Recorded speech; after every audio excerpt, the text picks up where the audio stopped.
Green tea. The story of tea begins in China around 2737 BCE, when Emperor Shen Nong was boiling water beneath a tree and a few leaves drifted into his pot. Whether that story is true or legend, green tea has been at the center of Chinese culture for nearly 5,000 years. What makes green tea taste nothing like black tea, despite coming from the same plant, is entirely down to one decision made immediately after picking. After harvest, the leaves are heated straight away, steamed in Japan, pan-fired in China, to stop oxidation before it can start. That single step locks in the chlorophyll, the color, and the grassy freshness. Chinese green teas, like Dragonwell, taste clean and slightly nutty. Japanese sencha has a sharper, almost oceanic quality the Japanese call umami. Oolong. The name comes from the Chinese Oolong, meaning black dragon, named for the dark, twisted leaves that unfurl slowly in hot water. The processing is so labor-intensive that master producers spend decades learning when to stop the oxidation. Minutes too early or too late changes everything. Taiwan produces some of the finest oolong on earth, with high-altitude farms above 1,000 meters yielding leaves that command prices close to fine wine. Black tea. In the 1840s, Scottish botanist Robert Fortune disguised himself as a Chinese merchant, smuggled thousands of tea plants out of China, and transplanted them into Darjeeling, India, a single act of botanical espionage that created an entire industry. Black tea is fully oxidized, left to react with oxygen until the leaves darken and the flavor deepens into something malty,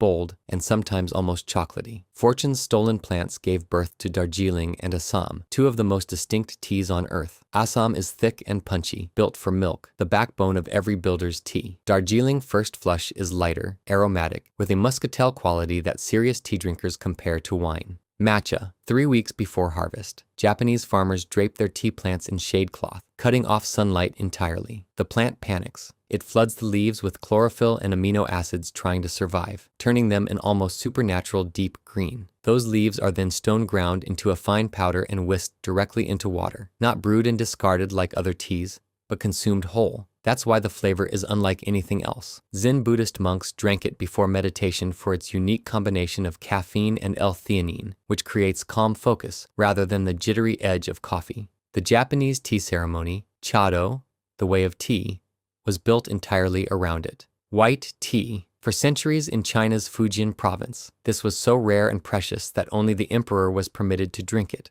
a form of taxation where subjects brought it to the imperial court as tribute. White tea is the least processed tea in the world. Young buds and leaves are simply picked and dried in the sun. The result is a flavor so delicate it almost disappears on the palate. Rooibos. This grows in one place on earth, the Cederberg Mountains of South Africa, and every attempt to cultivate it anywhere else has failed completely. The Khoisan people of South Africa had been harvesting and using it for centuries before European settlers arrived.